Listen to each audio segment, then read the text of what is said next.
Welcome to Oilers Nation Every Day with your hosts, Tyler and Liam. What's the Oilers' path to winning the division? You need a Nashville loss or a Winnipeg loss, or you need both of them and you need to beat LA. You know what? Let's get into it with the lead. I spent like 25 minutes trying to figure this out last night. I deleted multiple tweets. I don't know what the Oilers' magic number is. Don't they just need Nashville to lose? I think that's it. But is it? I don't know. Quite frankly, it doesn't matter.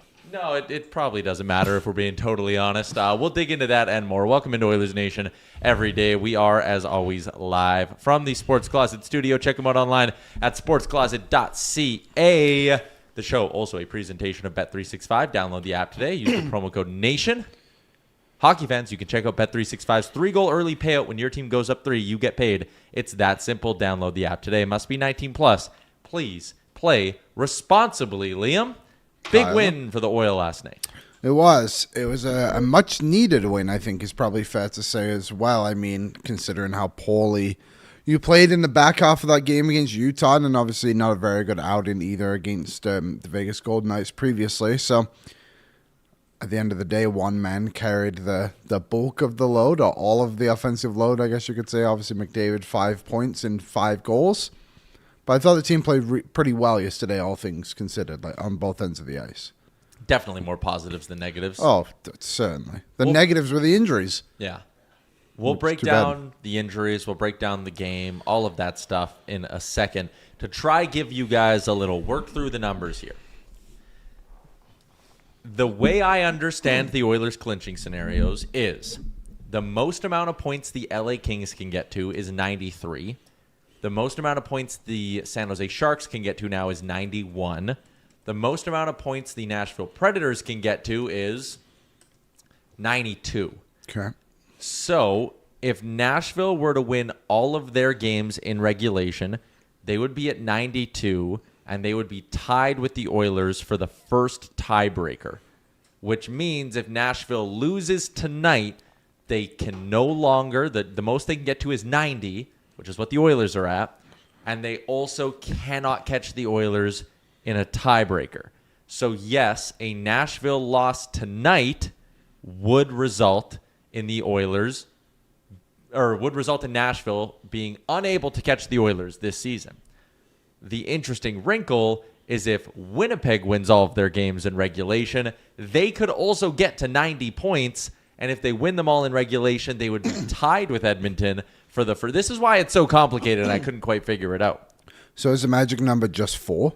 But Winnipeg, can't catch the Oilers in the second tiebreaker. So then Winnipeg is also already out. Okay. So the Oilers' magic number to clinch a playoff spot is 2, and it's in relation to the Predators. So yes. But no, LA can still get to 93, but I guess... Any combo of Oilers points plus losses by LA or the Sharks totaling 4 equals playoff berth, according to ChatGPT when I just said, what's the Oilers magic number? I don't think that's true, though. No? Because, again, San Jose could still get to 91. Yeah. Yeah. So I think it's 4. So you need San Jose to lose 1 point or Edmonton gain 1. Any combination of 4 points gained by the Oilers or lost by chasing teams clinches a playoff spot. What that looks like in real life is 2 Oilers wins equals clinched. 1 Oilers win and 2 overtime losses equals clinched. 1 win plus the combination of a Kings and Sharks loss clinch. Even without winning out, they can clinch via help. I don't believe that to be true. If LA wins out, they're going to pass Nashville, so it won't matter there. That's where the Nashville part comes in.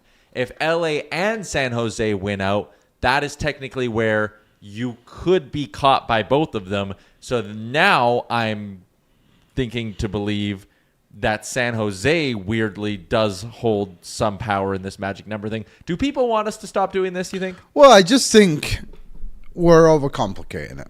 Yeah. Let's just pull up the full Pacific Division standings, please, Aaron. Thank you, sir. The Oilers have 90 points. Do you believe the LA Kings or San Jose Sharks will catch them? No. Then they've clinched. Magic number 0 is over. But I want the X next to that. Can you just put an X next to the Aaron? Do you have time? I got time. Yeah, if you don't mind. I also have this. I don't know if this will help you. This has some traction online. Yeah. So the Jets part doesn't matter because they can't catch the Oilers on the tiebreaker. So that you can take that out. So this is actually again like there is no one I've seen online who's gotten this 100% correct because I don't know what the right answer is. But yes, if the Ducks beat the Sharks tonight, that would mean the Sharks can no longer catch the Oilers because the Sharks can still technically catch the Oilers if they go 5-0 and the Oilers go 0-3. Rusty just tweeted at us. Okay. From the NHL release. So this should get it. Edmonton Idol will clinch a playoff berth if the following happens. If the Ducks defeat the Sharks in any fashion and the Mammoth defeat the Nashville Predators in regulation and any result in the Jets-Blues game other than a Jets regulation win, the Oilers clinch tonight. I think the NHL has that wrong. I don't understand how Winnipeg can catch the Oilers. The most they can get is 10 points, which means they'll be at 90, which means even if because they could win all 5 in regulation. Yeah. So if the Jets win in overtime, then they're hoop. Now I get it. All right, I think we got it figured out. Just win on Saturday. Yeah, it's pretty straightforward. I think it is. All right, you know what? Okay, we're going to do it. The magic number to clinch the division. Okay.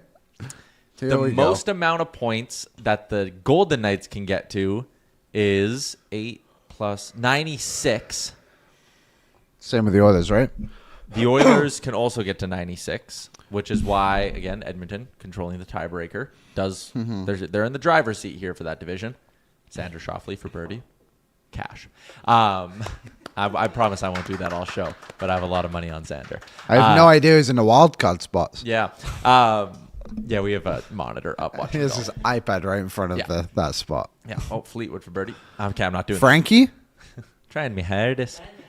He's not Irish. Trying my hardest. Trying me hardest. That's a great putt. What Wow. a putt. Attaboy, Tommy. Let's go. Well done, Thomas. So the most amount of points that Vegas can get to is 96. The most amount of points Edmonton can get to is 96. So the Oilers' magic number to clinch the division is any combination of them gaining 6 points, or Vegas losing 6 points. And they will clinch. So 6. 6. Magic Nice. number for the division is 6. Confirmed from the news desk of Oilers Nation every day. And what's Vegas' schedule, Aaron? Do we have that one? Vegas goes, they got Colorado, 2 against Seattle, and 1 against Winnipeg. Right, they have a weaker schedule as a bunch. So really. here's the simplest way to view the Oilers winning the division. If Edmonton beats LA and Vancouver, they can lose to Colorado as long as Vegas also loses to Colorado. Then you should be good. And Anaheim goes Minnesota, Vancouver, San Jose, Nashville. Who did the Oilers play? Second round last year was Vegas, right? Yeah. So it was LA, Vegas, Dallas, Florida. The year before was the same, but the second round was... Who was the second round? Vancouver. Yeah. Trying to think of this. Trying to think of like the sun and the weather and stuff. So again, if Edmonton goes 2-1, the only way Anaheim and Vegas can catch them for the division is if they go undefeated. That's interesting. We'll continue that conversation in a little bit. But Liam, let's talk a little bit more about the game last night because we got wildly sidetracked by attempting to do math. Our game recaps are a presentation of Derek Dodge Edmonton. That's the beginning of a new chapter for Derek Dodge. They are under new ownership, bringing a fresh approach, new energy, and a renewed focus on customer experience. And right now, they have an unbeatable deal. With every vehicle purchase, you will receive a trip for 2 to Las Vegas. You heard that right. Leave the lot with your new vehicle, and flights and accommodations for a trip for 2 to Vegas are on them. It's a deal that's tough to beat, so visit them in store, 6211 104th Street Northwest, or online at derekdodge.com. Vegas and Anaheim do play tonight, Ryan. That is a good point. We'll talk about that later. A lot of games tonight. So number one takeaway from the game last night is that Connor McDavid is the best player in the NHL. Yep. And that's about it. 5-point night for 97. Oilers score 5 goals and win. Simple as that. He was buzzing yesterday. I mean, he scored in the last 2 games. Sorry to cut you off. In the last 2 games, he scored 3 goals that would like be up there with the nicest goals any other star player in the league will score in a year. I think last night was just a very important game from McDavid in terms of like the Oilers needed that so bad. Yeah. Like you couldn't lose 3 games in a row after. Why did we use this? Because look how fired up he was. Did you see his celly in this moment? It was electric. I suppose. And he also didn't he do this all before the 30-minute mark of the second, like the game? There was a point there where it was like 35 minutes. 35. Thank you. There was a point where it was like third. Are we getting 8 here? Yeah. Like, What are we getting? And that's why I kind of wanted San Jose to pull their goalie at the end because I was Just like, to give get me a some- 4th goal for other reasons. But, yeah. I just, I guess to continue with the absence of obviously the players that are out. Yeah. The way your team played yesterday, and you really blew what should have been another. Like last night, the Oilers could have probably clinched. I guess if they had won and held that lead against Utah, Yeah. then they probably would have clinched. Well, no, last they night. only would have got 1 more point. Magic number's 2, as we discussed earlier. I thought it was 4. Ah, damn it. We can't go back. Cannot. I just think it was a huge game from him, and just shows how great of a player he is in the moment of just like your power play stinks. He gets it going, gets you 3. You're missing 2 of your best players. I know it came later in the game, but like your goalie got hurt. Yeah. And now all of a sudden you have the best player in the league who is now like seems to be more in the Hart Trophy conversation than he has been all season. After last night, it felt like everyone was kind of talking about him a little bit more. So just an incredibly important game from him. And again, I do think the whole team played well too, but he led the way.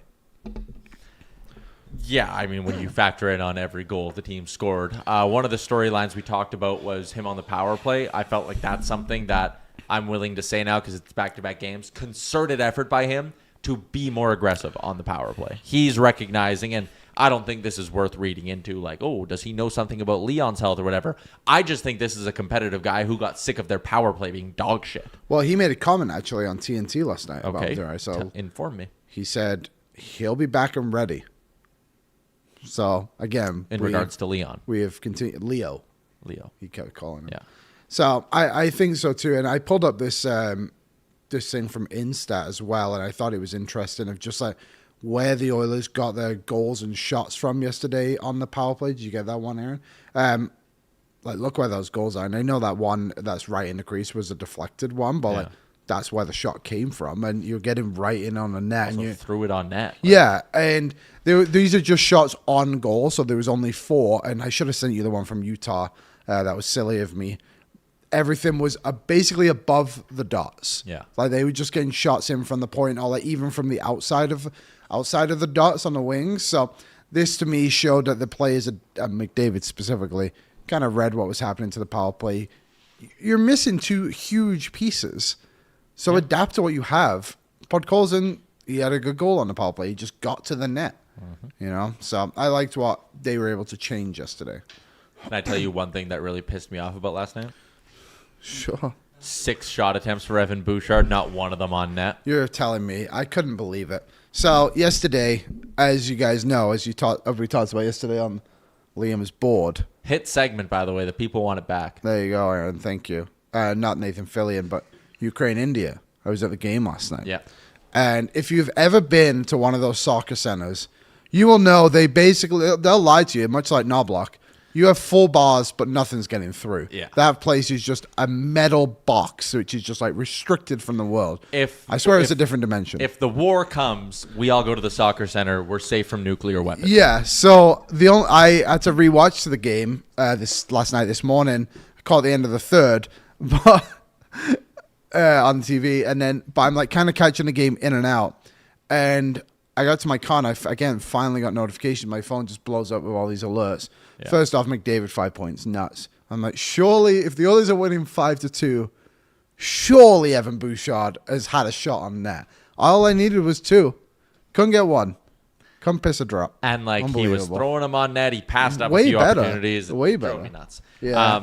So just to wrap up our point on Connor McDavid, for him, it's the 6th time this year where he has had a 4+ point performance, Liam. 3rd time, it's a 5+ point performance this year. This season. Wow. How do you think that ranks year to year? Oh, I mean, how many does he have in his career? 5-point games? It's a few. It's north of 10 now, I think. I'll say this is his 2nd best season for 5-point games. It is now tied for his best season in 5-point games. There's been 2 other years where he's had 3 5+ point performances. Obviously, a few years where he's had 6-point games as well. But again, last year he didn't have a single 5-point game. This year he is now up to 3. Here's a nice breakdown of it from our guy Pat Puff. When you look at 4+ point games, 22-23 is absolutely insane. The fact he had 9 4-point games and a 5-point game in there, 10 of them in 1 year, Crazy. that's absolutely bonkers. And in 22-23, like once every 8 games, so once every 3 weeks, Connor McDavid was putting up a 4+ point game. That's wild. Wow. And Yeah, it's why- nine is insane. wild. I'd be curious to know too, and maybe I'll just go look as you talk next. But any of those come back to back in the 9-point games? Like you think maybe how close in proximity they are there to each other? In 22-23? Yeah, I'll have a peek here. I got it. I got his game logs up right now. Yeah, he had back-to-back, February 23rd and 25th, Pittsburgh and Columbus. That was when he was on his run, 5 straight 2-goal games. Wow. God, we're lucky. He had a 5-pointer, nothing around it, 4-0, 4-0. He had 2 in 3 games in December that year, went 4-1-4, went 4-3-4 from October 27th till November 1st in a 3-game stretch. Put up 4 against Chicago, 3 against Calgary, 4 against Nashville. Wow. So Pretty good play. but that's why too, like, and maybe this is a little bit of like taking both sides of a debate, but like I think there's a little bit of like the hockey world's kind of bored with him. He scores the goals he scored over the last 2 days, and like you'll get the odd like nice goal again. Oh, McDavid's doing McDavid stuff and like whatever. And like last night, that was a nationally broadcasted game in the United States, and he does stuff like this. Like that's insane to full speed pull that into your feet and throw it in, and then get all nice and angry after. Can hear him growl. Yeah. We take him for granted. I Like think we we don't do. appreciate how good, like, just in generally speaking, like how great he is, but just because it happens so often. And I was thinking a little bit about Nathan McKinnon today, and people talking about like, and I think McKinnon is an unbelievable player. Yep. On his day, can be just as good as Connor McDavid. But this season, Connor McDavid has 131 points now, I think. Yeah. And it's not even his best season. No. And we're sat here as hockey fans everywhere, media, whatever, being like, is he going to win the Hart? It's like, what do you mean? He has 133 points, and it's still 20. It's not even his best ever. And it's still so incredible, and he might score 50 goals again without Leon Draisaitl in the lineup for so much time, and Zach Hyman now missing time, and also the goaltending being asked for most of the season, and all these other factors to it. Meanwhile, he's right there again with 133 points with the next closest guy, Nikita Kucherov, 127, and 10 points ahead of Nathan McKinnon. It's nuts. It's not a comparison. The one, if Celebrini gets in, the gap between him and the rest of that team, he would have my heart vote. Celebrini? Yeah. I would too. Even last night, that team was just putrid. And I wanted to save maybe the heart talk, but maybe we can just get into it now then. Okay, sure. Celebrini's the engine there. And not to say McDavid's not the engine in Edmonton, but like they've had nights, and they've had nights recently where it's like, hey, Connor wasn't doing them much, but hey, they beat Seattle 3-0. Hey, they beat Chicago 3-1. Like San Jose does not have those nights. And last night, with their season on the line, how disappointing was it to see how flat the San Jose Sharks were in that game? Like disappointing from a hockey perspective. I was excited for like a really good back and forth game, and they hit one post. I know that. Yeah, hit a crossbar. They hit a crossbar, but like there was no point in that game where you're like, oh shit, San Jose's pouring it on. No point in that game did I go, boy, this Sharks team looks like a playoff team right now. It just wasn't. No. And who are they? Their blue line, too. I like... they're similar to Calgary to me in the way... Like, the big difference, obviously, they have Celebrini, Will Smith. They have the star power. Or at least it's coming through in someone like Will Smith. But I like a lot of their players, and I would take them all as individuals. But their team is just like, they're not there yet. And I think especially on the blue line where... How many of those guys are top 4 defensemen on that blue line? Like, Vinny, how many minutes did Vinny play? Like, all of it a stretch, right? Like, he's a guy who probably similar to Brett Kulak in a way. Is like, hey, if he has to play top 4, you're fine with it. Like, obviously, they have Sam Dickinson. I'm not saying Sam Dickinson's bad. He's just not ready yet. He's a young player. I was a bit disappointed, too, after watching it. It was just like, and do you know what was cool to see? And I will say, and our friend J.D. Young said it yesterday. He mentioned how the Shark Tank there'll be an atmosphere in it, and it felt like there was. Yep. And I haven't felt when I've watched San Jose from the moon, whenever we have to go there, there's been anyone there, and the fans were back, and it's disappointing, I would imagine, for them as well to be like, what a boring effort. 11. What did they finish with? 13 shots, I think it ended up being 14. But the Oilers absolutely killed them defensively too. Yeah. Like nothing. They couldn't even string passes together. Nope. San Jose, and this is a funny comparison. Like Utah put up 81 shot attempts on the Oilers. Yeah. At all strength. San Jose last night put up 41. 40 fewer shot attempts in that hockey game compared to the night before. And Edmonton was the team playing on back-to-backs. Yeah. Do we have an idea of what their record is on back-to-backs? So I feel like it's good. The Oilers? I feel like they're able just to move on, to be honest. I always feel like they lose the first game. Okay, you're keeping track of this. 3-3-4 on the second game of a back-to-back. Shout out Michael Menzies. 3-3-4.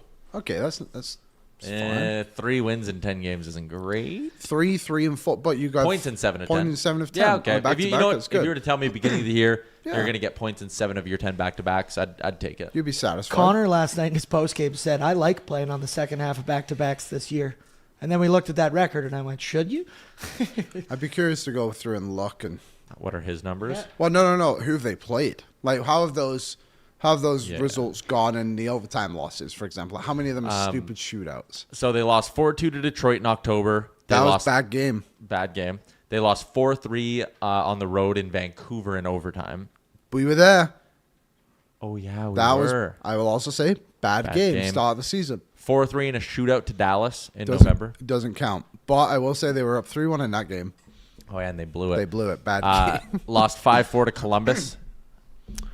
Yep. Also, should have been. I believe they had 2 goals disallowed in that game. Okay. Or something stupid like they hit a crossbar and a goal disallowed. 2-1 lost to Tampa in the Calvin Pickard game. The game that defined the season. It really did. Lost 4-1 to Montreal. That was a bad game. Beat Vegas 4-3. On the road? In Edmonton. Oh, that was after they got... that was Connor Ingram's first game. Yeah, that was okay, now we're in the Connor Ingram era. Lost 4-3 to Nashville in overtime. Tristan Jarry game. That's first when he game back turned over that fucking puck. Yeah. Beat St. Louis 5-0. Easy peasy. Connor Ingram win. Nuge game. 1,000-point game. Yeah. 1,000. Lost 4-3 to Calgary. Yes. Christmas. That was bad. No, the All-Star Olympic break. Olympic break, sorry. Beat the Kings 8-1. Oh, easy peasy. And 8-1. I forgot lost 3-2 to the Blues. Well, maybe it is bad because I feel like all of those games sucked. Yeah, there wasn't a lot of they played a good team and, They lost 3-2 to the Blues, but if I'm remembering correctly in quite a few of those games that you're mentioning, they held leads and played relatively well. And then maybe the legs didn't come around on them. Scored a lot of goals. Yeah. All right, well, I was wrong. You're talking... But you got 7 points. McDavid Hart Trophy. Yesterday, McDavid was plus 1,400 to win the Hart. Today, he's plus 300 to win the Hart. McKinnon being the favorite is insane. Insane. I wanted to save that for percentage games. So let's keep talking about the game last night. Injuries.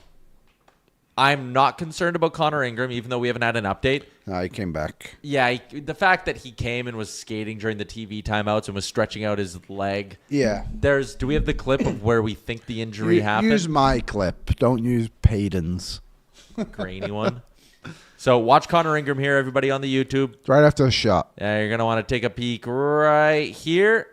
Yoy. Just when he got up, it felt like he almost tweaked something, and then there goes McDavid flying up at the ice. Beautiful. Looked like he tweaked something. It was at the end of the period. The encouraging signs here are he played through it the rest of the period. Yeah. Went to the room. Clearly it got tight. Didn't want to risk anything. The fact he was sitting in the little weird cut corner in San Jose and then was coming onto the ice in the TV timeouts and was stretching, he's fine. I'm not worried about this in the slightest. I am worried about Jason Dickinson, though, because that looked potentially bad. I won't say it's like a, oh, my God, his season's done kind of thing, but that looked, and listen, when a puck hits you in the side of the knee, which is kind of what happened, when a puck hits you in the side of the knee, I think it can be like, oh my God, did he just rip everything in his knee from that puck? Did he break a bone? Like, what just happened? It could also just be like, holy shit, that really hurts when you get hit on the side of the knee. Sorry, Aaron, I did not shorten this clip. I thought I had. I was like, Liam, what am I watching? It does eventually come around. Did it hit his knee or did it hit his calf? I still don't know what it hit. I saw a knee on the broadcast. Okay. Or either way. And he's turned, right? So, like, yeah, side of the knee is concerning, but the optimistic spin on me would be that it just really bleeping hurts when you get hit in the side of the knee. I think they were waiting for the swelling to go down to give us, like, an honest sort of view on it. Yeah, sometimes those things you really have to wait. I think to the Wallman injury, where they thought it was just a deep bone bruise and it finally healed, and they're like, oh no, he has a fracture on his bone. Yeah. So, yeah, hopefully, I do think, oh, thank you. This time of year as well, they're extra cautious of guys. Like, again, like the others basically have to win one more game this season. Oh, like back of the leg almost. Back of the leg, yeah. Which might be better. Yeah, because again, that might just be like, ouch, that really hurt. Yeah. Ouch. Kind of tighten up. Yeah. I thought, are we doing more Hart stuff later? Yeah, more Can you Hart just go and just see who made that last comment on the Hart one there? And then about the Olympics? Yeah. Cup year? Okay, I'll remember that for later. Okay. So injury concerns, not great coming out of last night. Ingram, I'm not worried about. Offense was good. Power play was good. McDavid was electric. Interesting that they not only did they put Samanski back in the lineup, but they elevated him. He was playing with Ryan Nugent-Hopkins last night, and I know it wasn't listed this way, at least I don't think. He was the center on that line. I believe it was listed. Okay. At least on the Sportsnet broadcast, they put it on there. That was interesting. Obviously, we had a debate yesterday on it. But again, I don't think that comes down to Nuge's ability to play center. I think it's the ability to have wingers currently who can play in that position. But I thought Samanski did okay. I think it was the second goal he might have had the turnover on there. But again, his minutes were a little bit elevated. I thought he did relatively fine in the grand scheme of things. He played most of his minutes though were with Doc and Frederick as well, and Nuge played a little bit with Dickinson too. Which they were shifting guys around. They have done that, but that Dawkinson. Did I say Dawkinson originally? I don't think so. Colby Doc, and Trent Frederick, the Crash Brothers. Yeah, might need a different name. They had 7 hits each. I like the energy they're bringing, and I think Max Jones is that too. Like, Oilers are building up a bit of physicality here, and I don't mind it at all. Like we talk about it, but like having an identity, right? You put that line out there, and you say, "You guys are doing your job. If you're hitting and creating energy, don't get scored on. Create energy." Yep. And they seem to be kind of owning that. So yeah, I'm a fan. I like it. And again, Doc, Samanski, Frederick played 725 together at 5-on-5 and had unbelievable metrics. Shot attempts 8-3, shots 3-1. I know they got scored on, but the XGF like very, very much in their solid. favor. I think those guys will get rewarded for what they bring.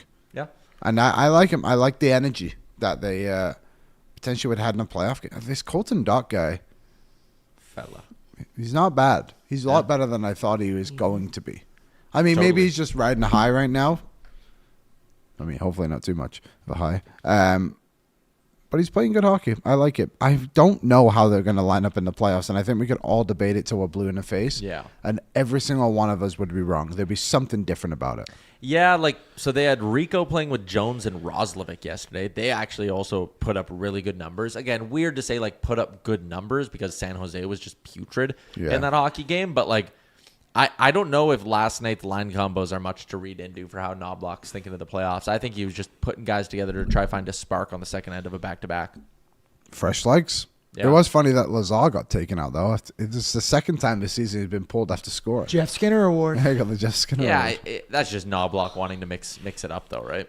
No, I totally get Wants it, the but rotation. I just found it interesting. I would have taken out Kapanen. Yeah? I just think he played like ass, and he did for a couple of games. He was wincing on the bench at one point yesterday. Oh, was he? Yeah, he came and snapped his stick or banged his stick against the boards, and then So was he's a bit frustrated, wincing. too. I think he's frustrated. I don't know. Maybe there's some concern that he tweaked something. We'll see if he's still in the lineup when they head to LA. But if there's no Dickinson, I guess that's kind of one decision that's getting made for you, because I don't think they're gonna put in Owen Michaels for a big game against LA and sit Kapanen. No. Michaels will get in the last game of the year against Vancouver. If they clinch, he might play the final two like Hudson did last season. Yeah, that's a good point. All right. What else do we got to get to? I think that's kind of everything from last night. Again, they played good. You got 2 points. 2 points is important because you're trying to win the division right now. And away we go. Off into the wind. You win on Saturday, and if you can get some help on the out-of-town scoreboard, you could. I think, obviously, number one priority goal for this team, win the division. Number two is clinch the division before your last game so you can rest guys. Yeah. Yeah, I think that's probably a fair evaluation. Someone said, Vasily put goals in. Great name. Who is Owen Michaels? He's the gentleman they signed from Western Michigan. Yeah. What was it, last week? 10 days ago? He's been practicing with them. He's on the roster. Yeah. Off the roster. Check it out. Yeah, Cabby, Lindsay, Dan. Sometimes Jeff's on the that. whole crew. Jake Knapp shot one over today. Not what I needed from Who's Mr. that? Jake Knapp. Nap with a K? Yeah, KNAPP. Needed a little bit more from him for my pools, but it's all right. Let's play the percentage game, Liam. Okay. It's going to be brought to you by our friends at Boston Pizza. Postseason just around the corner. For 32 years, Canadian hockey teams have come up short in the playoffs. So this year, BP is waking up the hockey gods. Are you hungry for a playoff win? Hungry for BP. I went last night, Wing Wednesday, with the fellas. Nice. A few of my boys went too. Got some cheesecakes, I could only assume. Oh, you couldn't go. Couldn't go. Couldn't Big go. night. Yeah. Big night. Anyways, shout out to our friends at BP's. We are calling on the hockey gods for a number of things, Liam. One of the things I'm calling on them for, please, hockey gods, deliver me delicious Buffalo Ranch wings every Wednesday from BP. So good. They're so good. They only introduced them a year ago. They are the absolute best flavor of wings that BP's has ever created. The other thing I'm asking for is a 50-goal season from Connor McDavid. Your first question in the percentage game, Liam. There is a blank % chance Connor McDavid gets to 50. 47, 3 games left, right? Yeah. I feel like these Oilers, over the past few years, when milestones get close, the team likes to accomplish that. Yeah. 60%? I think you can do it. 3 goals in 3 games. They got 3-1 last night. I know.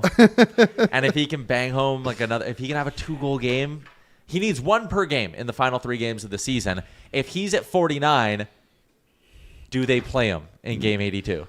Depends. I bet you he plays 12 minutes. They just give him a few ozone starts and some power play time. I think it'll just be dependent on the importance of the game. Yeah. Do they need it to win the division? And I think they'll go for it. I'll say 60. I think there's a good chance he gets it done.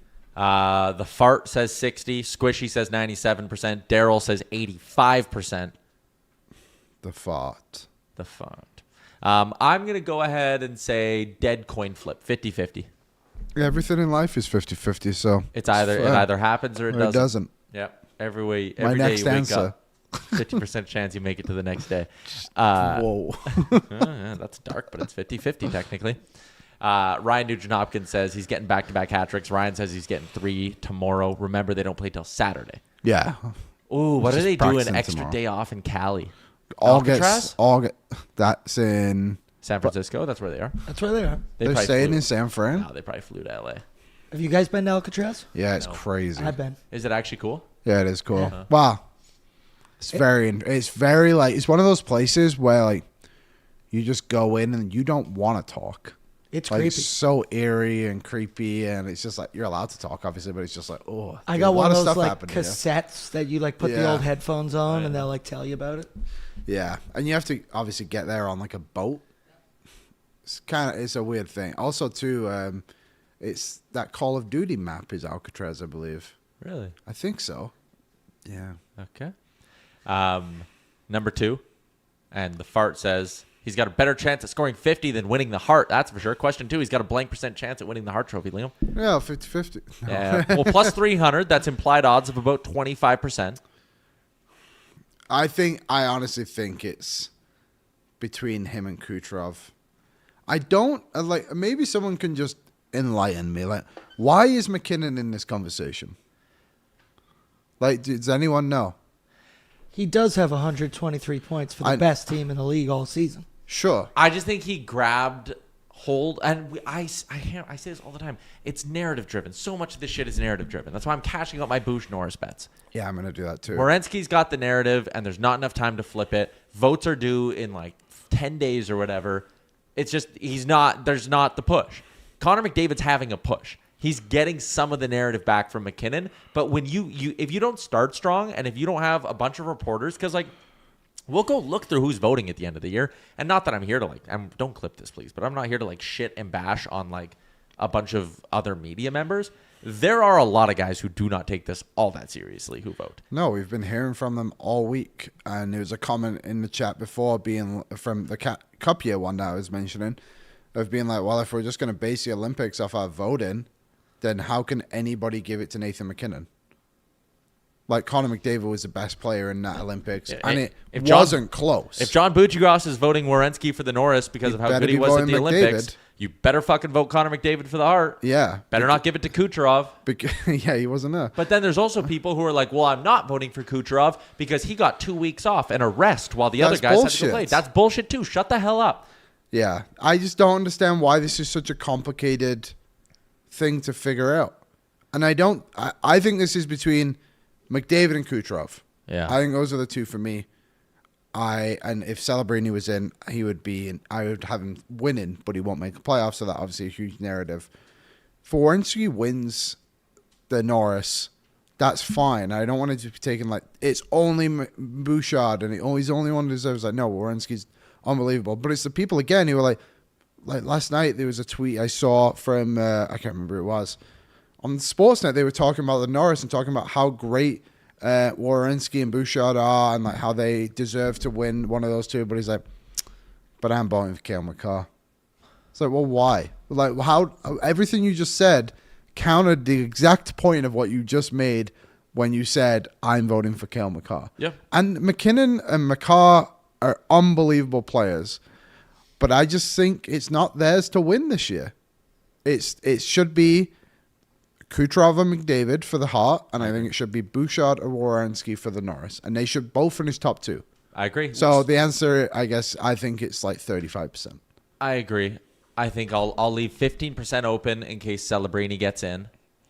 I'll say Kucherov should be the favorite, and I don't think McKinnon should win. Kucherov's case is, and again, I don't like devaluing power play points, but Kucherov's got 10 more even strength points in 7 fewer games. He's got a higher points per game this year. If he didn't miss that stretch, which, hey, availability is ability, like all of that, I totally get it. But like still, 7 fewer games to be putting up the statistical season that Kucherov's putting up is very, very impressive. A lot of nights, again, they've been missing bodies left, right, and center. Very similar to Edmonton, right? They haven't had Hedman basically all year. Yeah. It feels like. And Kucherov's shone through. I think this is a year where Kucherov absolutely deserves it. I don't even know how much of that is voter fatigue. Maybe it's making up for the fact Kucherov's been a little overlooked in the past, but I think we're also forgetting McDavid had a 20-game point streak this season. that's pretty insane. But that's what I was going to, where like, are we not appreciating McDavid? Are we tired of McDavid? And like, yeah, I think we might be. I also think there's another side of that argument where like, I saw people online being like, is this the best Connor McDavid's ever been? It's like he had 150 points one year and had a season where he had 10 4-plus point games. Like, Yeah. he is great. And I think that because maybe even people have been like, I'll say tired or sick of him for a few years now and are just numb to his dominance. That's probably a better way to put it. that every once in a while someone will clue in and be like, whoa, this is the best anyone's ever been. It's like, no, it's actually probably like the third best season that Connor McDavid's had. Agreed. And we'll see what happens. Who's going to win the Vezina? I think it's going to go Sorokin. Rightfully so. Yeah. He should be in this Hart conversation. Yeah. He should be big time. Vasilevsky minus 330. Sorokin Oh, yeah. plus He's 240. Vasilevsky's been really good. It's Vasilevsky or Sorokin. Who? Let me guess who says Shesterkin. Thompson. I'm just saying another Russian. Is it Logan Thompson? Should be. Swayman. Oh, wow. That's fair. He has been It's been good. excellent. Then it's Logan Thompson. Okay. All right, next one I got for you. Liam, the Oilers have a blank % chance of winning the division this year. 80. I was going to say 85. Oh, I'll say 86. 80. Where I'm at on it is kind of what we outlined earlier. If the Oilers win 2 of their final 3, which you should be able to beat LA and Vancouver respectively, then Vegas and Anaheim would have to go undefeated to catch them, and I don't personally see that as happening. No, Owning the tiebreaker is huge, and especially if you win one of those 2 games in regulation, which you should. I like 85% as a solid number. They should absolutely win 2 of their final 3. I also don't think, like Colorado, obviously a wagon. I'm kind of just counting that as a loss. I don't need to count that as a loss. That could be an OT point. That could be anything. So Yeah. I think it's 85%. I'm with you. I don't really have much more to add. I think they're obviously in the driver's seat. They're in first place with a few games left. Vegas might have a soft schedule, but the Oilers they're in pole position. Yeah. They're leading this race off. Down the stretch. Down the stretch they come. All right. There's your percentage game for the day, everybody. Couple quick ones. You got anything you want to ask me? Where do you get off? Where do you get it? Nick Taylor. What's the bogey. percentage you hit your hole-in-one this year? 100. Yeah. Where's your confidence level heading in? Pretty high.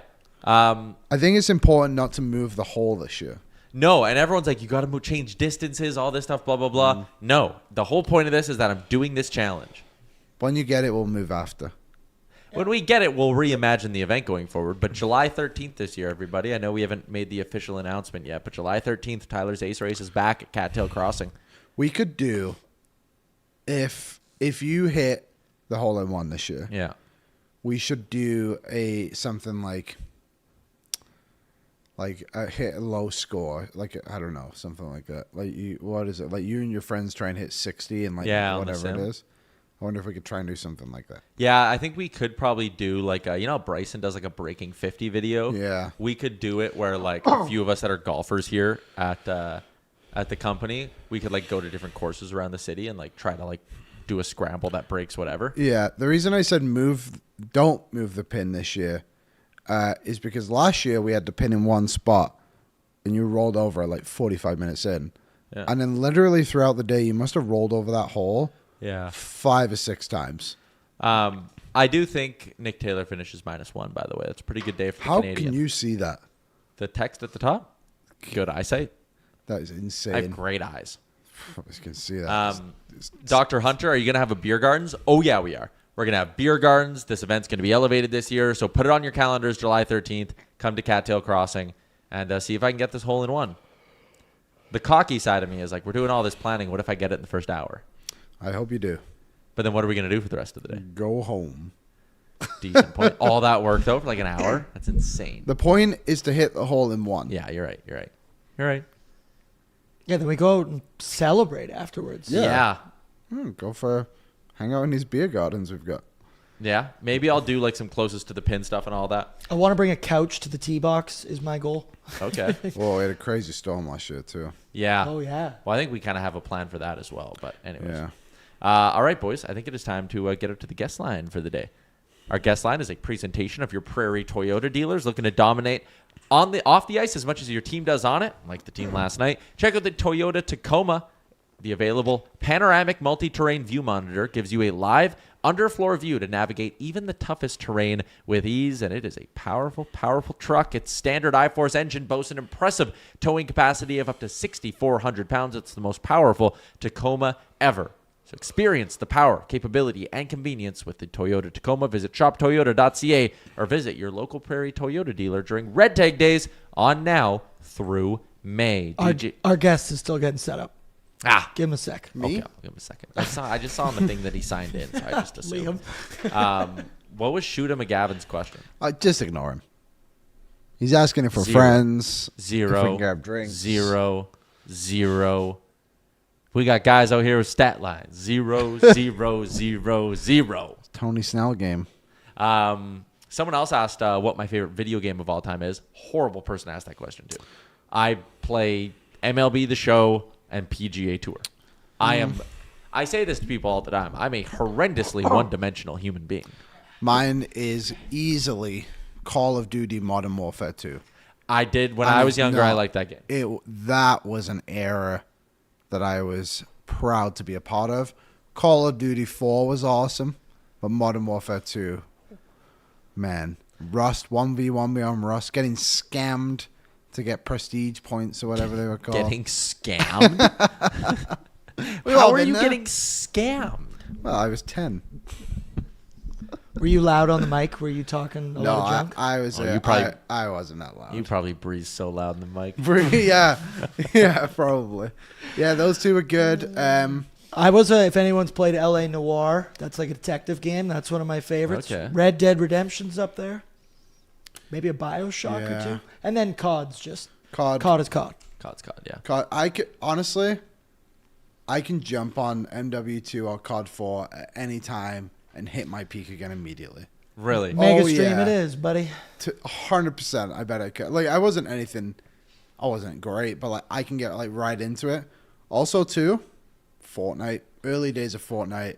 That was awesome. I have never in my life played a second of Fortnite. COVID Fortnite. I was a Warzone for COVID. Yeah, I was a bit of both too, but yeah, that was. You know what I did during COVID? Sorry, Jurassic Park as well. I like that game. I made it all the way to 2045 in an MLB The Show franchise during COVID. That's what I did. Whoa. I would just stay up until like 2 a.m. grinding on there. And like I remember the computer-generated names that I drafted and developed. Bert Jimenez took over for Vladdy at first base eventually. That sounds like a real guy. Yeah, he was like a 4th-round pick that I developed through the minors. Hit 30 bombs one year, won a World Series MVP. Damn. Never forget Bert Jimenez. Anyone who like hardcore plays sports video games has like those prospects they never forget. Yeah, never come around though. Playoff stream. Tyler plays Fortnite till he gets a win. It would take forever. You wouldn't get one. Yeah, I just wouldn't. Did you get one? You've got one, Liam? I think I have about 20. I have one. Fortnite was hard. Yeah, it was. The building, I couldn't do the build mode. Well, I just got so difficult because people took it so over the top. It was insane. Mm-hmm. Yeah, you just like lucky. It's like, okay, I'm going to stand here and just try and knock off your wall and hope you die. DJ here? Nope, still. Very interesting. Very interesting. I see hands on the shot. I do like how people are kind of chiming in with what their favorite games are. Ryan is in and says Bloodborne is fantastic. Do you know, we didn't mention this and we should have. Grand Theft Auto games were also really good. Oh, yeah, I got into GTA back in the day. Yeah. When the new one drops, I'll play that. Me too. Whenever that will be. I'll probably have 6 kids by the time it comes out again. 6. But one game, I love an open world game. If they ever made a Game of Thrones open world, that shit would be... I would have to quit my job. How have they not made that? I know. That would be insane. That would be really cool. People were talking about it in the chat. We are going to bring back... Always good. We are going to bring back our mega stream, by the way. Yeah. Whenever the Oilers' first playoff game is. We think it's the 19th. So if you have some ideas for what you'd like to see us do the day of the mega stream, which we're thinking is going to be Sunday, let us know. We are open to ideas. Yeah. Forza was good, too. DJ Bean, 1/3 of What Chaos, joins us. Deej, how you doing? Good. I'm so sorry. So famously, I missed my last appearance on this show. This one I showed up too early, and Sean's not here, so I'm like figuring out the cameras and everything. And I was seated and waiting, and it's a good thing that you asked, is he here yet? We don't have him, because I had it on Pete's camera, and so you were just probably looking at an empty seat. That's why I could see your hands, on the side. I was like, what am I looking at right now? All right. Yeah, because when you said we don't have him, I was like, what do you mean you don't? And my hand probably went into Pete's shot. Well, you look and sound fantastic, and we appreciate you popping on. First thing I want to start with, You guys went on this Boston show, Felger and Maz. Obviously, like, Boston local radio is out of my sphere of knowledge. Am I missing something with this jackass? It's the number one radio show, the number one local sports radio show in Boston, Massachusetts. And you call that man a jackass? He is genius. He's a ridiculous man, but this is going to sound crazy to you. He knows his stuff. He doesn't know what is not his stuff, though. So, like, he's decided these are the things I will be knowledgeable about. Every time we go on their show, we intentionally bring up Western Conference players because he loses his mind when we talk about the Western Conference on their show. Because he's like, Boston audience, they don't know who these players on the Flames you're talking about is. And I like whisper to Pete, I'm like, bring up another player on the Flames. So I brought up a Western Conference reference, which was Evan Bouchard, by the way.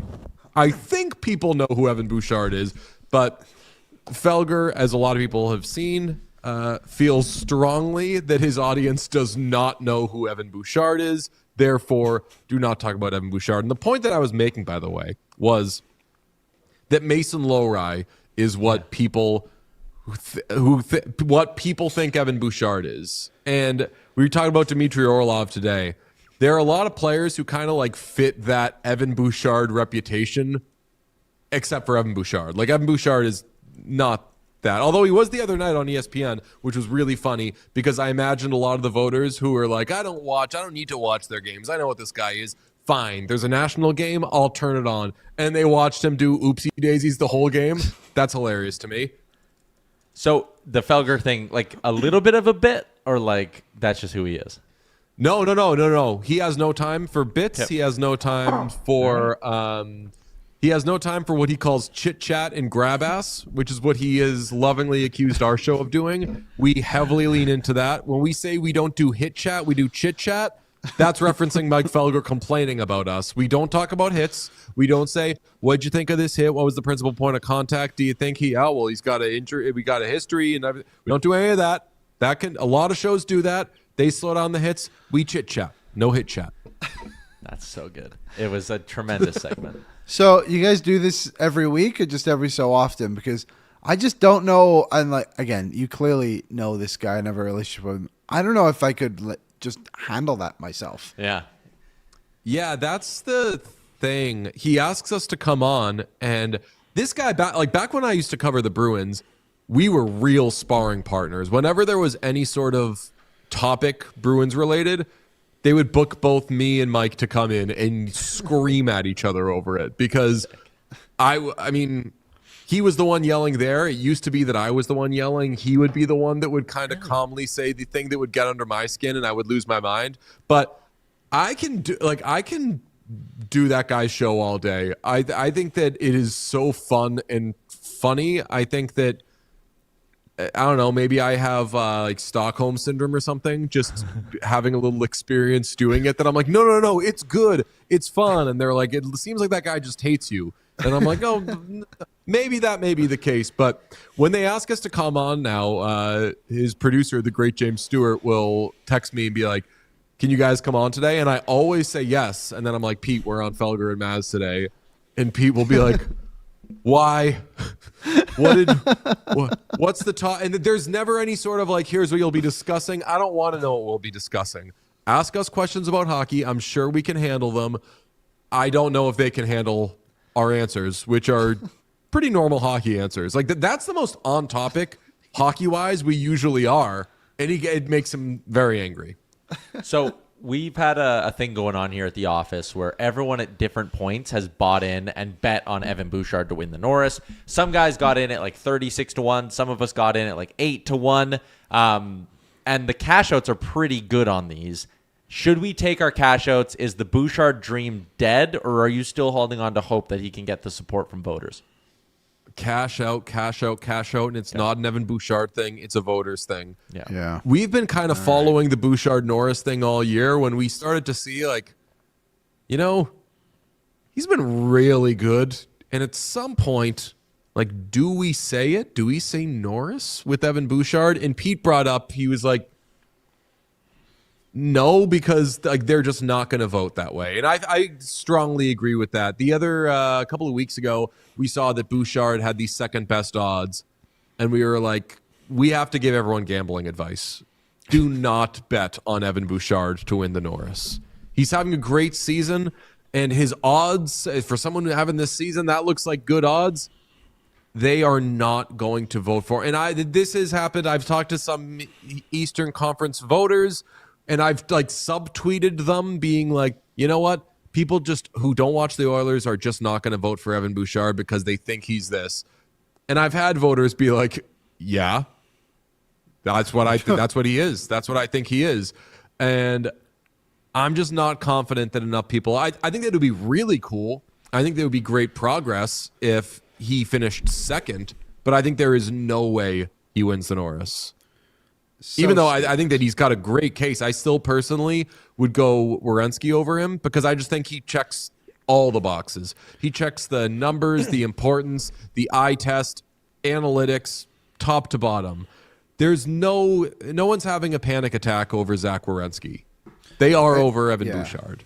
And I don't want the argument to be Werenski doesn't deserve to win the Norris because I don't think that's true. Like I think it should be between him and Bouchard, but I just find it crazy that a reason people aren't doing it is just because they've seen a few highlights and truly haven't watched how incredible he's been. They're this voting season. based on Twitter. Yeah, and I just think that's ridiculous and lazy. But I don't know. And like you said, like even if he gets second, it shows growth, and you're 100% correct. But that is just ridiculous. This guy has 90 points this season. He's the second Oilers defenseman to ever do it, behind only Paul Coffey. And every other defenseman that has had 90-plus points in, I think it's the last 5 seasons, has either won the Norris or finished second in Roman Yossi's case. Yeah, and I think that he should be second. And I talked to Shayna Goldman about this the other day where I'm like, and I've also tweeted this where, like, what's going to make me mad isn't going to be him not winning Norris. What's going to make me mad is him finishing fucking 4th. Yes. And like that's good. And what's going to make me mad, and I don't think everyone agrees with this, is like Cale Makar finishing ahead of him. He's been better than Cale Makar this season. 100%. He just has been. So that's what's going to annoy me. But I think Shayna said that her top 3-ish right now is Werenski, Bouchard, and I think Makar. Oh, no, she may have said Sider. And she's just like trying to figure out what order that goes in. And for someone who is as academic about hockey as Shayna Goldman to say that at this point in the process, like that means that it is close. And that means that this is different from years past where there's one set it and forget it guy. That person is not saying like, oh, well, it's obviously this and no, blah, blah, and then like get into kind of narrative speak when one of the smart kids at the table is saying that. I've kind of got no time for the people who have made up their mind weeks ago and I know are not poring over numbers and tape the way that some of these other, like I said, like more academic hockey media people are. There was a gentleman in Pittsburgh yesterday, and I forget his name. I'd Penguins call him Jesus. out. Probably. No. That's funny. I'll tell you about him later. If I knew his name, I'd call him out. But he wrote an article on Stuart Skinner, and in there he wrote like how he'd been to so many cup finals, and he's like, even more impressive when you look behind the blue, look at the blue line he had to play with. It's like, you're clearly an idiot. You clearly just did not pay attention to what the Oilers did in the playoffs the year before, where they shut out Vegas and basically eliminated their entire offense. And the year before, like, you don't get to the cup final based off having a horrible defense. Now, this season, I could buy into the argument. It's not been great. It's got better as the year's gone on. And I think just that's a team thing, though, not just like a blue line thing. But that just shows, again, it builds into the narrative of, like, you're just not paying attention. Yeah, I mean, do you remember at the beginning of the year when The Athletic poured over like all the numbers and ranked every like position group for every team? And I was with Sean and Pete, and I was like, all right, fun little game time. We'll do this to each other where we'll see a stat or we'll see a whatever, and we'll be like, you know what? Like when Bouchard was like 9th in points, I was like, hey, guys, give me who do you think are the top 10? And it's a fun way to reveal a little something. I was like, who do you think has the best rated? Who do you think is rated the best defensive team in the NHL? And eventually, after a while, we all got to the Oilers, and I was like, I think it's crazy that they're being rated the best defensive team, but I don't think, based on what I've seen the last 2 postseasons, and granted, guys who were there from 24 are gone, Broberg, Ceci, even Stetcher to a degree, but like the kind of principles, and especially before the season, we didn't know what Wallman was going to be this year. We just thought that he was going to keep being that guy. So, like the first half of the season, maybe even more, Oilers were a disaster defensively, but that was more the outlier in these last, really in the Knobloch era. I don't think they're the best defensive team in the world, so I was kind of shocked by that myself with the Athletic to begin the campaign, but they're like, I can wrap my head around this being a good defensive team so easily. And I can wrap my head around the Oilers. Granted, do we have anything on Dickinson? Nothing yet. No. I don't feel good about that. I can wrap my head around the Oilers being really good again this postseason, and them being like in the whole Pacific pillow fight thing. I have been for a while now. It's Edmonton you don't want to play. It's like if you're aiming and you're the Ducks when they were first in the division, and it's, do you really want to finish first? Because then you have to play the Mammoth. Pete was saying, like, you got to be careful about that because the Mammoth are really good roster, and I like them a lot. But, I mean, you tell me. I watched that game the other night, and Edmonton blew it big time. But Edmonton also showed Utah nothing. Showed them, didn't tip their hand as to what they're going to look like in the postseason at all. Backup goalie, no Hyman, no Draisaitl. I was like, I think the Oilers might be able to smoke that team. Like, they're still the team that in the Pacific I would be fearing. So that's a long way of answering it, but I'm back to the point where I look at them and I say, with Hyman, with Draisaitl, I absolutely can see how this thing could happen again. But that's where, like, even I think, and you don't want guys to get hurt and all of that stuff, but like these injuries happening and other guys getting forced and elevated into roles, even to an extent, like taking away Zach Hyman not being here means Chris Knobloch, when they struggle, can't just go, all right, Connor, you're playing with Leon and Hyman for the third period. No. Matt Savoie has to play all 60 minutes. I know he took the penalty the other day, but like Matt Savoie, you have to play in overtime. And you know what? We don't have a second line that has Leon Draisaitl on it. So shit, Adam Henrique, you're getting more ozone starts. Like all of this stuff, I think could just build other pieces in the lineup. I see you're clapping, so thank you. It could build other pieces in the lineup up, and then you sprinkle in Leon and Hyman back in there. And I hope and this will piss me off, my hope is that when Leon and Hyman come back, you'll play them, you'll give them their big 20 minutes a night, but hopefully Knobloch keeps a little bit of this strategy in his mind as well. That like, ooh, when I gave guys opportunities, when we got scored on early against Utah, he went Rico and Lazar, and they went and scored. Like, I want Knobloch to keep a little bit of this in the back of his mind. I hope that's the case.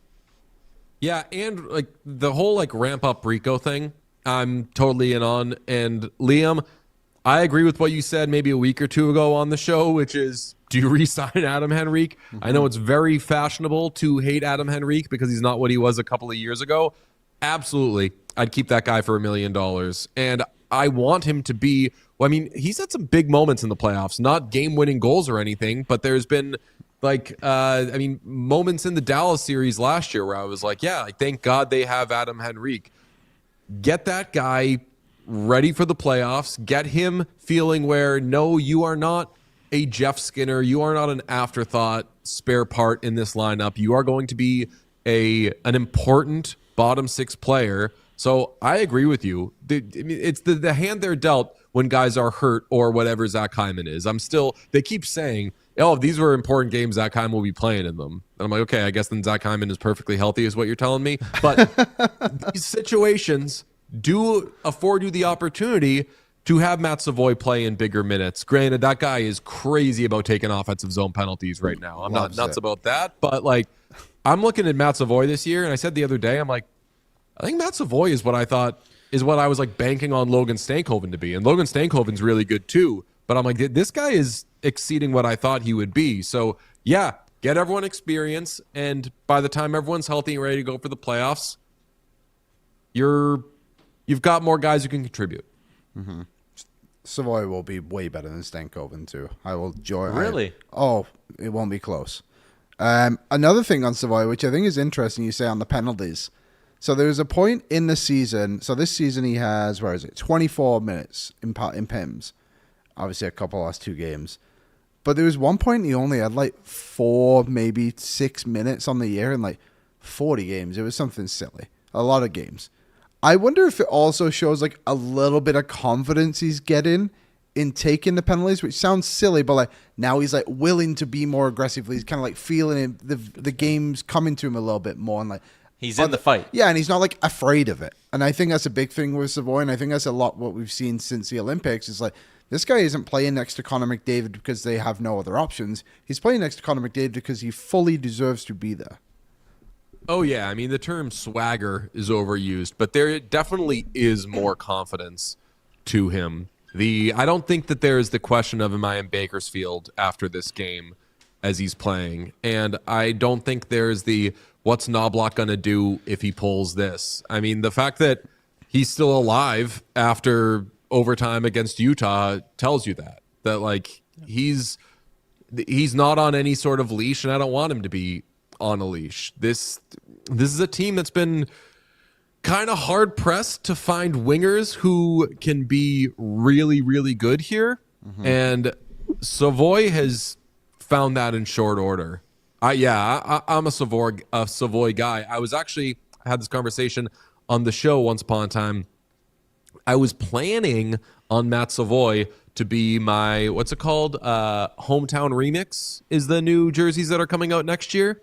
Sure. There's going to be hometown remix jerseys. I've seen, I think, a rendering of the Oilers one. I think it's sort of, it's darker. It's like black, kind of like the former Navy alternates that they used to have. They wore in the playoffs in 2022-ish or whatever. It's like a black version of that, kind of. But anyway, I was like, when these jerseys come out, what player will I get? Ooh, Savoie would be cool. But I said to Sean, Savoie is becoming so important that I think I got to get Savoie in a regular jersey. It can't just to show him that respect. Like Wallman, I've got in the gross jersey, the script weird one. That's where you take your chances with the fun players. Mm-hmm. But Savoie, I don't know. That's a dog right there.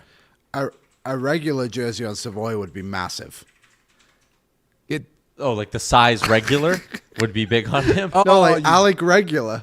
Oh, Alec Regula. Oh, what? Nice. No, I'm not giving him any love for saying that. No, I guess nice. That was good. I got a stat for you, DJ, as I continue to push the Evan Bouchard stuff on everybody. So in the last 3 months, Evan Bouchard has 50 points in 35 games. This is just defenseman. He's number 1 in the league. So that's from January 9th, this is. So obviously a bit of a break in between. 50 points, he's plus 22. 12 goals. 35 games. Where do you think Quinn Hughes is on the list? I know he's not in the Norris, but obviously he's a great player. Where do you think he is? Quinn Hughes is a great player, obviously, but Quinn Hughes is where I've started to throw up when people say certain people over Bouchard this year. I'm like, why? Among defensemen? Yeah, just defensemen. Well, Radish is ahead of him. I'm going to go 13th. He's 3rd. Radish is 7th. What the hell? But, sorry, I really put you on the spot with that one. He has I thought that it was one of those, this is going to blow your mind. So I was like, let me overestimate how bad it is. So Quinn Hughes is 38 points, is in 3rd. This one will blow your mind. Where do you think Cale Makar is? And I know people are like, he's been injured. He's not missed that much time. In the last, so this is since January 9th. Either of you can answer. Where do you think Cale Makar lies on this list? 12th. I think 13th. 17th. He's not even a point per game defenseman. In 30 games, he's not going to win the Norris. But Cale Makar? Yeah. I think he's definitely in more of the conversation. Cale Makar, I think, is going to finish ahead of... Cale Makar, I think, will finish ahead of Bouchard. He's also -1 in that narrative, in all of this. I think Bouch will get enough love that he'll... Well, there was a thing a few years ago with Roman Josi where he got more first-place votes for the Norris, but lost it to McCarr. I think that might. No, Werenski will probably run away with it. Yeah. So I just think this list is interesting. Like the idea of like there was a guy we mentioned it earlier on Sportsnet who was like, Werenski and Bouchard are so good, but I'm still taking Cale McCarr. I was like, well, why? Yeah. So also my last question. Okay. James Hagan signed it in Boston, and your friend from the radio station said he's going to be ass, I believe was his exact words. Yeah. But that's the best clip in the world. What are your expectations for Hagan's for these final few games of the regular season, and then also, I guess, just next season in the Bruins? I mean, next season, I think, is where I think he can make his bones a little bit more, but I think that right now, the Bruins probably are going to. Last game, they played Morgan Geekie with David Pastrnak again. So they had been playing Geekie on the third line, and it seemed like the left wing of that line with Elias Lindholm is where you could put James Higgins when he slots in there. Look at that. Is that Boardsy? Great work there. But now, as you see, they've reunited what they call the GLP-1 line, the Geekie, Lindholm, and Pastrnak line. So still looking like probably it would be on the third pair, but you're not playing with the Morgan Geekie. I'm sorry, third line. So I think you're probably looking at like being centered by Fraser Minten, which Minten's been very good this year for the Bruins, but playing with Minten and Marat Husnadinov is obviously a far cry from playing with someone like Geekie or Pastrnak, but I just think they want to have those two ready and back in the swing of things going into the playoffs. So I think he's probably going to be like a third line player, and I don't think he's going to light the world on fire because I don't think he's going to be playing with the most offensively skilled teammates, but I really wanted to see what would have happened if Porter Martone fell to number 7 when the Bruins were picking last year, because outside of Martone, I think the Bruins really Don Sweeney loves taking kids who play at BC.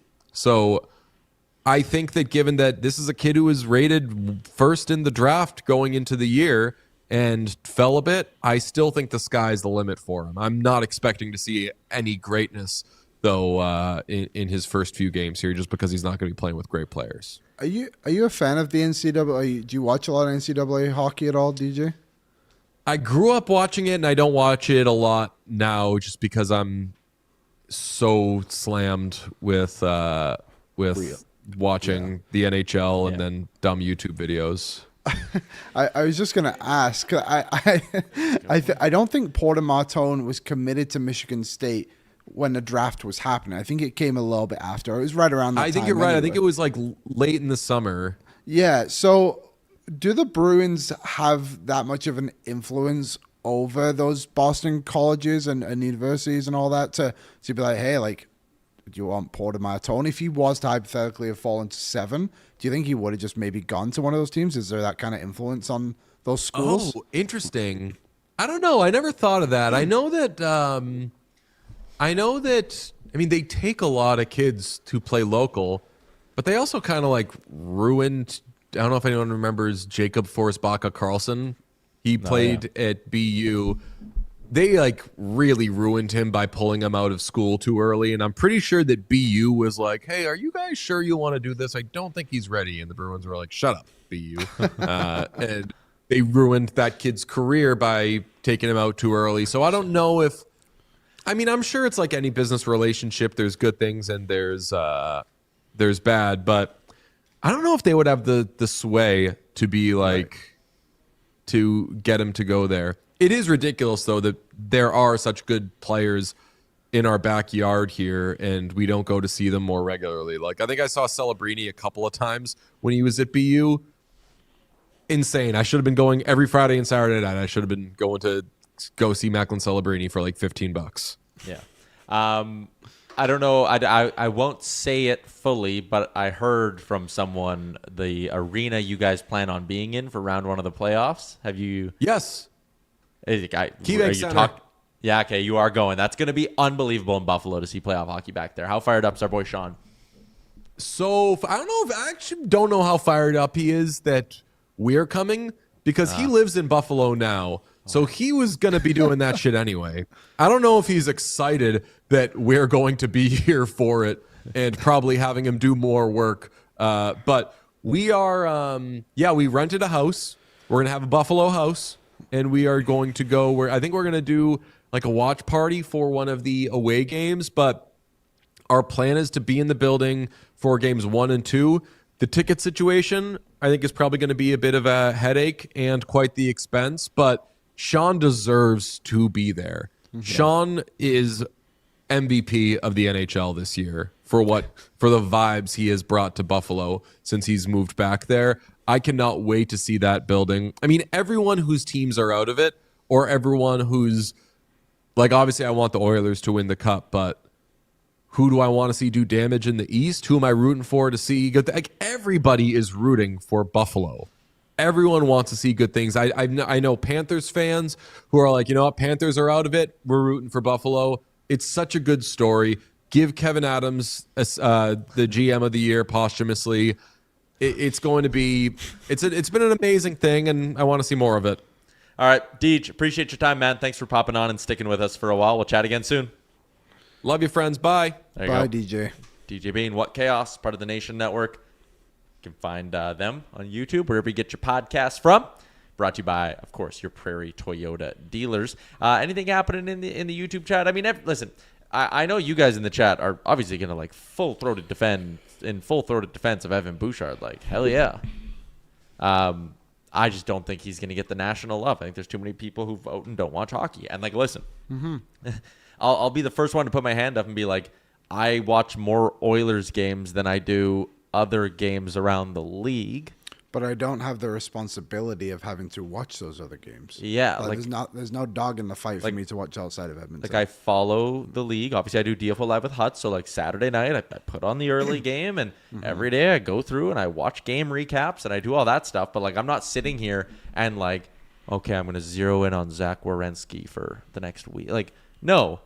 But I can look at the numbers and I can go look at the stats and I can watch the game recaps and be like, oh, this guy takes over hockey games, all that stuff. I think there's too many guys who have votes. And again, I'm not voting Zach Werenski over the Norris because I don't vote for awards. I think there's too many guys that, again, local guys who cover their team and cover their team well, but are like me and don't watch they see Evan Bouchard when he rolls through town once a year. Yeah. And that's it. And then they vote Zach Werenski for Norris. And I just think that's unfair to Bouch. But No, I completely agree. Apple iPhone. To be unbiased, Bouchard was dog shit the first 20 games. Those other guys don't have that bad of games. What I'll say to you is this: you don't watch iPhone. them. Nikita Kucherov was less than a point per game player to start the season. I believe he had like 12 points in 17 games or something like that. So fairly close to the 20-ish that you're suggesting there.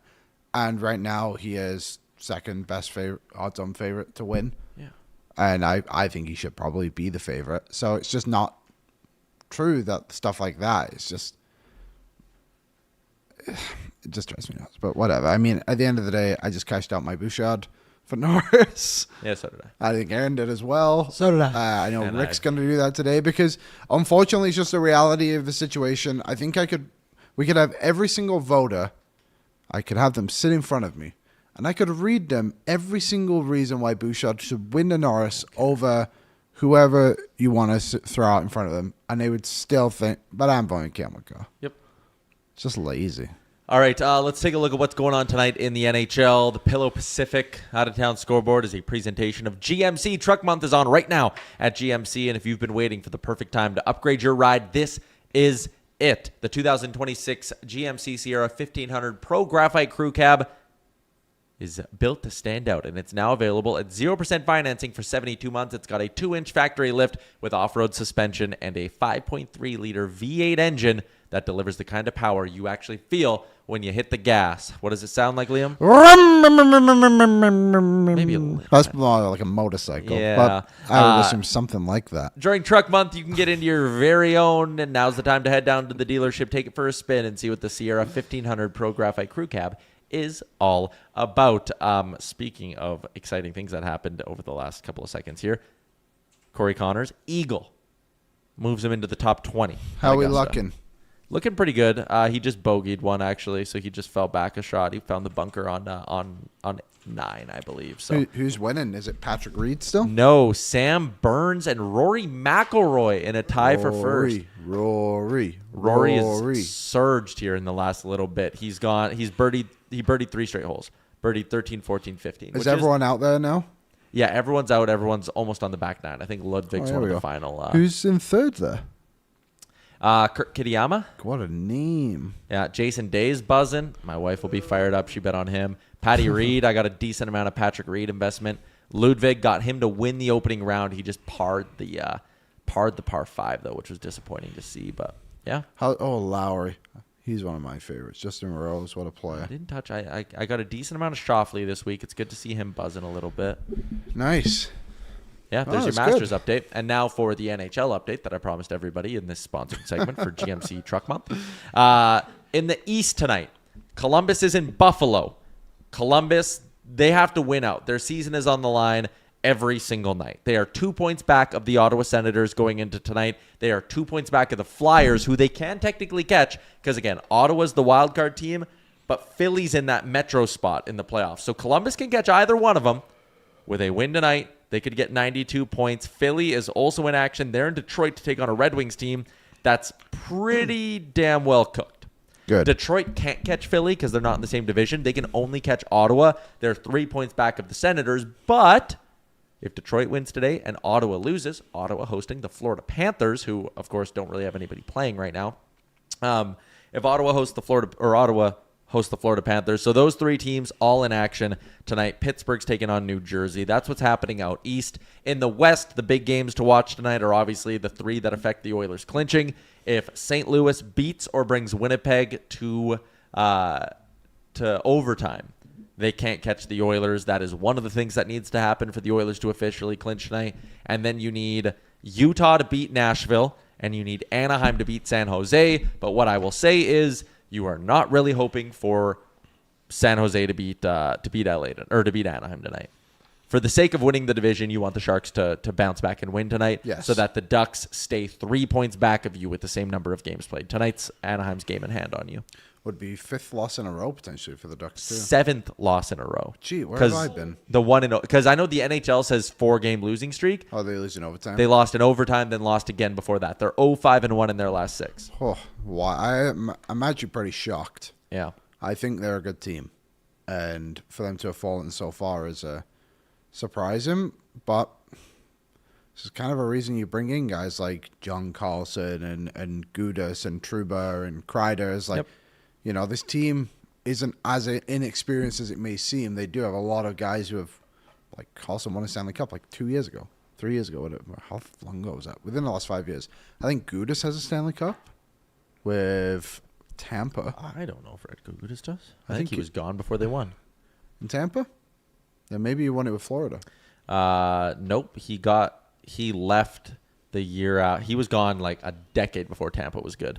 Did really? And then he played 3 years with Florida. Maybe he went to went the to Cup the Cup final, final, but I then guess. left the next year and went to Anaheim. What a streak. Yeah, he's only actually been to the Cup final. He's only been past the second round once. Who did he play for? Tampa, Washington. Philly, Washington for a year. Did you see that quote when he's like, can't wait to meet John Carlson? It's like, you played with him. Really? You never saw that? Yeah, I It's guess just you like, would've. can't wait to have him in the room and get to know him a little bit. And it's just like, you played together. Played with him, dog. Yeah. Anything else? No, I think we're kind of good for today. No game tonight, no game tomorrow. Tomorrow, blank night in the NHL. On Thursday? On Friday? Friday. What day is it?